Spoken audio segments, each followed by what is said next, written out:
joined today by Andrew Radonjic, Managing Director of Venture Minerals. Andrew, thanks for your time. Good to be back. Firstly, tin in Tasmania. It's a well-developed project, generates a lot of interest from shareholders. How's it developing?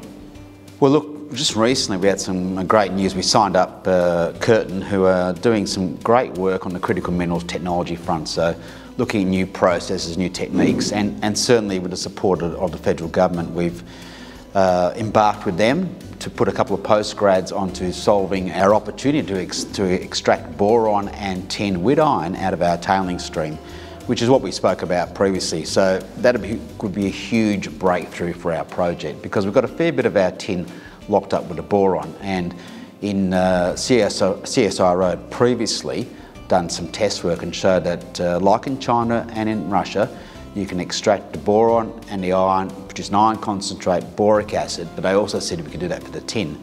So it was great to actually engage with Curtin to get a couple of people, smart people, throw out the process and put it on a circuit on our tailing stream currently to generate revenue and potentially make our underground mine 2 or 3 times bigger. And how does that program work? What do you expect the outputs to be and in what time frame? Look, I'm expecting probably that to take around about 12 months. So at the moment, we've got a pre-feasibility study ready to go. We'll bolt this on, we'll get some operating costs, we'll get some capital costs, then we'll re-optimise the mine. And what we expect is that a lot of development drives where you may only have 2 or 3 stopes, will all of a sudden pay 5 or 6 stopes. So it'll be a much more efficient use of capital. So I'm expecting us to have a bigger mine all round. So yeah, pretty exciting opportunity. Talking about an exciting opportunity, the market has clearly been excited about the rare earth opportunity in Yalgoo in Western Australia. Can you talk to that, and how is that project developing? Well, look, the rare earths, the segue was we found rare earths at Mount Lindsay during exploration, and then we started hunting around, and we found around about 60 k's east of Yalgoo some soils results done by the Geological Survey. They were elevated values.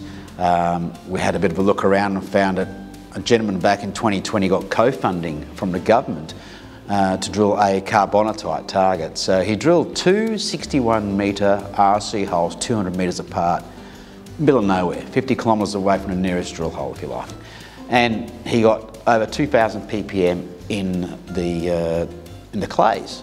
Now, back rare earth clays wasn't a thing in 2020, but it certainly is today. And we just recently completed a program there where we drilled around about 20% of our tenure was granted, and we started getting 45 metres, around 1,500 ppm total rare earth oxide, with a high grade core around 10-15 metres, about 2,500 ppm TREO.